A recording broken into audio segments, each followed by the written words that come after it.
අයිබෝන් අද කතා කරන්න ඕනේ මේ දවස්වල මේ විනකොට සමාජයේ වැඩිම කතා බහට ලක් වෙලා තියෙන කාරණා කීපයක් තියෙනවා. නමුත් ඒකේ ප්‍රථම ඉස්සෙල්ලාම කතා කරන්න ඕනේ තමයි අර කොටහේනේ අවුරුදු 15 දැරිය සියදිවින් හදාගත්තු දරුවා ගැන.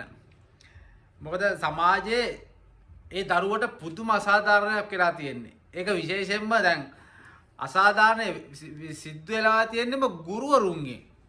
ඒක විශේෂයි. දැන් මේක මේ පාර්ලිමේන්තුවට පවා කියන්නේ පාර්ලිමේන්තුවේ පවා කතාවට ලක් වුණා. ඊට පස්සේ උද්ඝෝෂණ කරා. දරුවෝ නැති වෙලා ඉවරයි. අර දෙමව්පියන් දරුවෝ නැති වෙලා ඉවරයි. දෙමව්පියෝ අර මාධ්‍ය සාකච්ඡාවල पहिලා අර අම්මයි තාත්තයි අඬනවා ඉවර. ඒ කඳුළු වාසේ තියෙන වේදනාව ඒ මිනිස්සුන්ගේ හිතවල දැවෙන දරුවෝ නැති වෙච්ච වේදනාව ඒක අනිත් උන්ට දැනෙන්නේ නැහැ. ඉතින් ඔක සමහර උන් දේශපාලනය කරගෙන තිනවා. සමහර උන් එක විදියට මේකට අර්ථකථනය කරනවා. හැබැයි මේ ගැන කතා නොකර බෑ. හේතුව තමයි මේ දරුවට පුදුම අසාධාරණයක් වෙලා තියෙන ඉස්කෝලේ ඇතුලේ. ඒ දරුවා ඔක්තෝබර් මාසේ අග නොවැම්බර් මුල වෙනකොට මුල කාලය ඇතුළත ඒ දරුවා ගණිත ගුරුවරයාගෙන් විද්‍යාගාරය ඇතුළතදී අපයෝජනය වෙලා තියෙනවා. අවුරුදු 15යි ළමයට. ඒ ළමයා මොන විදියට ඒක කරාද කියලා දන්නේ ඒ ගුරුවරයා. මොනව රවට්ටලා මොන බලෙන් කරාද කොහොම කරාද කියලා. හැබැයි ඒ ළමයා ඒක පුදුම විදියට ඒ ළමයා ඒක වේදනාව විඳලා තියෙනවා. ඒ දරුවට හිතේ තියාගෙන බැිනු අසාධාරණ ලක් වෙලා ඒ දරුවට ඒක විඳව ඉන්න බැරුව තමන්ගේ යාළුවට කිව්වහම තමයි යාළුවා ගෙදර ගිහිල්ලා කියලා ඒ අම්මට කිව්වට පස්සේ ඒ අම්මා තමයි අර අම්මට කියලා ඒ අම්මා දරුවගේ අම්මා දරුවත් එක්ක ඇවිල්ලා ඉස්කෝලේට ප්‍රින්සිපල්ට කියලා තියෙන අනිත් කාරණාව තමයි මේකේ ප්‍රින්සිපල්. ඒ අදාළ ඉස්කෝලේ හිටපු බම්බලපිට ඉස්කෝලේ හිටපු ප්‍රින්සිපල් ගෑනු කෙනෙක්. විදුහල්පතිනියක්. අර ගෑණි හරිද මේ භාෂාව පොඩ්ඩක් මට ඒ කියන්නේ අසාධාරණ දරුවෙකුට වෙනකොට දරා ගන්න අමාරුයි. අර ගෑණියෙක් වෙලත් විදුහල්පතිනි ගෑණියෙක් වෙලත් ඒ ගෑණි අර දරුවගේ පැත්ත අරගෙන නැහැ. අරගෙන තියන අර දරුව අපයෝජනය කරපු ගුරුවරයාගේ පැත්ත. එහෙම අරගෙන ළමයට ලෙඩක් තියෙනවා කියලා ළමයා මානසික ලෙඩෙක් කියලා අර ගුරුවරයාගේ පැත්ත අරගෙන අර කියන්නේ අර ළමයට වෙනස්කම් කරලා. එතකොට අර මැරිච්ච දරුවගේ අම්මත් ගුරුවරියක්. හරිද? අසාධාරණේ ඒ දරුවට මුල්ල ඉඳන්ම අසාධාරණේ සිද්ධ වෙලා තියෙන සමාජයේ මේ දරුවා ඒ කියන්නේ සියදිවි දසාගාරතරට එනකොට මුල්ල ඉඳන් ඒ ඔක්තෝබර් මාසේ අර අන්තිම ගුරුවරගෙන් අපයෝජනය වෙච්ච වෙලාව ඉඳලා දරුවා මැරෙන තාක්කල් එනකොට සියදිවි දසා ගන්න තාක්කල් ඒ දරුවට පුදුම තරම් අසාධාරණයක් සිද්ධ වෙලා තියෙන්නේ. හරිද? අනිත් කාරණාව තමයි දැන් මේ කාරණාව අර ඉස්කෝලේ ගුරුවරයා ගැන කතා කරලා ඉවර නැහැ. හරිද? විදුහල්පති ගැන කතා කරලා ඉවර නැහැ. ඊළඟ කාරණාව අර MPP එකේ සංවිධායක කෙනෙක් තමයි ඊළඟට චෝදනාවට ලක් වෙලා ඉන්නේ. මොකද ඒ දරුවගේ හිත හදලා දොස්තර කවුන්සිලයවල ඔක්කොම කරලා ක්ලාස් එකට දැම්මට පස්සේ ක්ලාස් එක බාරව ඉන්න නිලධාරියා මේ දරුවාට දවස් 3ක් අඩත් තේට්ටම් කරලා බැනලා තියෙනවා. මානසිකව වද දීලා තියෙනවා. ඒ MPP එකේ සංවිධායකගේ නම ශිවානන්ද ආනන්දරාජා. දේශපාලනේ නම් අදාළම නැහැ. ඒක කියන්න එපේ. දේශපාලනේ අදාළම නැහැ. MPP එකේ නෙමෙයි මොන රෙද්දේ වුණත් දරුවෙකුට අසාධාරණ සිද්ධ වෙලා තියෙනවා. දේශපාලනේ අදාළ නැහැ. අදාළ පක්ෂ කොච්චර කාලයක් ඒ මිනිස්සු සේවය කරාද පක්ෂවල කොච්චර කඩේ ගියාද කියන අදාළ නැහැ. අසාධාරණයක් කරලා තියෙනවා. දරුවට වෙච්ච අසාධාරණ ගැන දන්නේ දරුවගේ දෙමව්පියෝ. මොකද ඒ දරුවද ගෙදර ඇවිල්ලා කියන දෙමව්පියන් කියන්නේ අම්මට කියන්නේ ඒ අම්මා කියන විදිහට දවස් 3ක් ඒ ආතන බාල නිලධාරියා ඒ ආනන්ද රාජා කියන කෙනා දවස් 3ක් අර දරුවට ඒ මිනිස්සු ඉස්සරහා කෑ ගහලා තියෙනවා. අපි දන්නේ නැහැ ඒ ආයතන නිලධාරි ආයතන බාර කෙනා සහ අර ගුරුවරයා අතර තියෙන සම්බන්ධතාවය. නමුත් අර දරුවා අවුරුදු 5ක දරුවෙක් පුදුම වේදනාවක් විඳලා තියෙනෝනේ මානසිකව. අතනින් අතනින් ඉස්කෝලෙන් ඇති වෙච්ච පීඩනය. ඊට පස්සේ මෙතෙන් ආවට පස්සේ එතන සමාජයක් ඇතුලේ දරුවට කරපු විල්ලැජ්ජාව. ඒක දරා ගන්න බැරුව තමයි අර දරුවා අප්‍රේල් 29 අර තට්ටු හතක් උඩින් පැනලා දිවිනහා ගත්තේ. මොකද සමාජයෙන් ඒ දරුවට සාධාරණයක් වුණේ නැති හන්දා. කලාප අධ්‍යාපන කාර්යාලයක් තියෙනවා. අර බම්බල පිටිය වගේ මේ කොළඹ නගරය ආසන්න කොළඹ නගරයේ තියෙන ඉස්කෝලේක විදුහල්පතිනියක් තමන්ගේ යටතේ ඉන්න දරුවෙක් ඉස්කෝලේ තුලදී අපයෝජන වුණාට පස්සේ ඒ අදාළ ගුරුවරයාට විරුද්ධව ඇක්ෂන් එකක් අරගෙන නැහැ. හරිනම් මොකද කරන්න ඕන? කලාප අධ්‍යාපන කාර්යාලයට දැනුම් දීලා ඉස්කෝලේ මේ පොලිසියට දැනුම් දීලා දරුවෝ වෙනුවෙන් පිනේ ඉන්න ඕන හරියම ගෑණියෙක් විදුහල්පතිනියක්. හැබැයි බේගෑණි කරලා තියෙන්නේ අර ගුරුවරයා වෙනුවෙන් පිනේ ඉඳලා අර ළමයා අම්මට කියලා අස් කරගෙන යන්න කියලා. එක ගුරුවරයෙකුට එක ළමයෙකුට කතා කරන්න දීලා නැහැ අස් කරගෙන යන දවසේ. තුප්පයි ගෑණියෙක් විදුහල්පති. ළමා ආරක්ෂණ අධිකාරියක් තියෙනවා. අධ්‍යාපන දෙපාර්තමේන්තුවක් තියෙනවා. අග්‍රාමාත්‍යතුමා හරිණාම සූරිය අධ්‍යාපන ඇමති. ඊට පස්සේ පෝල් රාජා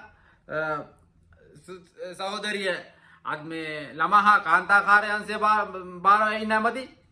මේ ගෑණිට විරුද්ධව ඇක්ෂන් එකක් ගන්න ඕනේ මේ විදුහල්පතිනිට විරුද්ධව.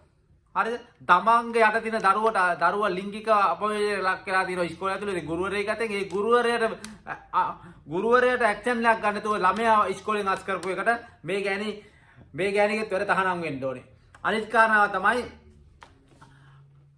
ලංකාවේ 18න් පහළ හෝ 18න් ඉහළ හරි තමන්ගේ අකමැත්තෙන් ලිංගික හිංසනයක් කරනවා නම් ඒක දවස් 14කට හෝ මාස 3කට හිරේ යන්න පුළුවන්. මේ ඔප්පු වුණොත් එම ඊට වඩා කාලයක් හිරපත් කන්න පුළුවන් මේ වැරද්දක්.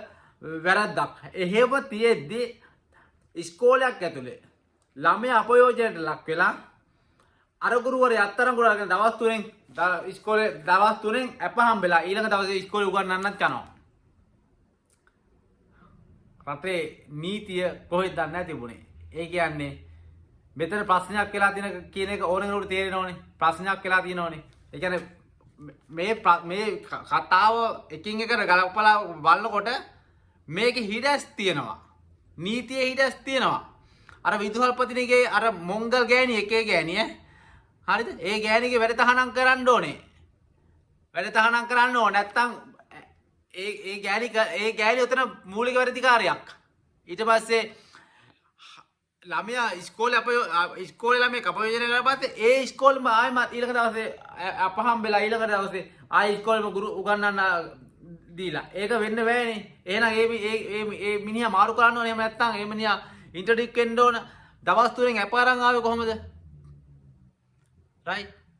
මේව ප්‍රශ්නාර්ථ සමාජ ඉස්සරහා මේ විසඳිලා නැති ප්‍රශ්න.